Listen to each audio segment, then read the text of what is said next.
ऐसा हम आज बनाएंगे हम कुछ डिफरेंट स्वीट रूटीन के हलवे और सेवइयों से हट के भी इस ईद पे कुछ होना चाहिए। जी स्टार्ट लेते हैं। एक देसी घी की चम्मच और इसमें डाले हमने 2 से 3 चम्मच सूजी के। इसको अच्छे से हमने फ्राई कर लेना है गोल्डन ब्राउन होने तक।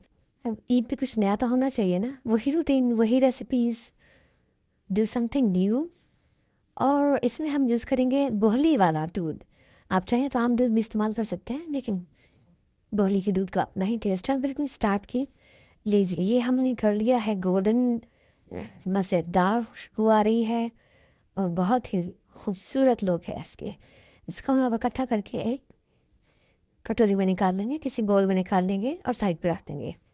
अब थोड़ा सा हमने गुड़ लिया और गुड़ को भी हमने इसी तरह थोड़ा सा घी डाल के इसमें मेल्ट करना है, पीस के डालें और इसको डाल दिया। थोड़ा सा पानी डालेंगे अगर डालना चाहें, अदरवाइज़ इसको इसके अपने हल्की आंच पे आप इसमें थोड़ा थोड़ा मिक्सअप करें तो ये मेल्ट हो जाएगा।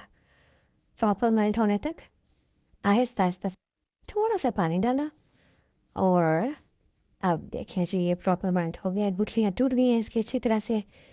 अब इसको भी हम ज़रा साइड पे रखते हैं और नेक्स्ट प्रोसेस स्टार्ट करते हैं। हमने डाली कढ़ाई में बोली, ये बोली है तकरीबन 3 पाव या पौना किलो आप कह सकते हैं। इसको थोड़ा थिक होने दें।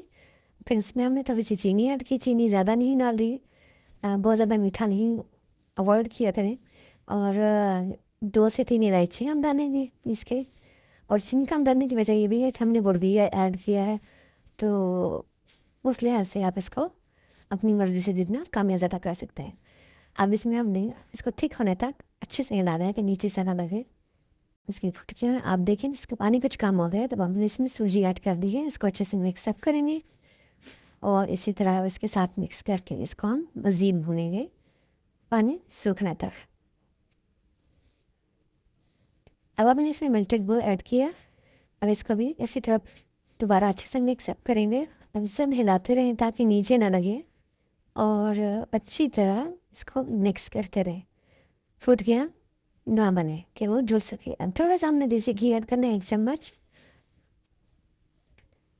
देसी घी डाला और साथ ही हमने 2 चम्मच आटा यूज़ किया है। इससे ये होगा कि थोड़ी जुड़ने वाली फॉर्म में आ जाएगा। और अब हम इसको फर्दर मिक्स करते रहेंगे, ड्राई करते रहेंगे। और साथ साथ आप मुझे बताएं कि आपकी ईद की तैयारी कैसी रही मेरी। तो ईद के शोर आपको बता रहा हूँ कि ईद की तैयारियाँ खूब ज़ोर शोर से हो रही हैं। अब हमने इस एक बॉल में नीचे थोड़ा सा घी लगाया है और फिर इसको डाला उसमें, अच्छे से फैला दें थोड़ा सा दबा दबा के ताकि वो जुड़ जाए, अच्छी सी टिकिया सी बन जाए और इसकी शेप भी अच्छी लगे, लुक प्यारी लगनी चाहिए ना, ताकि सर्विंग अच्छी हो। अब थोड़ी देर इसको हमने ठंडा होने रखा, थोड़ी देर बाद अब हम इसको इसकी कटिंग कर देंगे। ज़्यादा ठंडा होने नहीं देना, दरमियानी फॉर्म हो, थोड़ा सा नॉर्मल हो जाए तो फिर इसको आप इसकी कटिंग कर लें। चलिए जी, अब आपकी कटिंग्स हो गई और बहुत मज़ेदार सी बर्फ़ी बुगली के दूध की इस तरह आप बनाएं ईद पर और बताएं आपको कैसी लगी। बहुत मज़ेदार थी। तो मुझे याद रखिए, अल्लाह हाफिज़।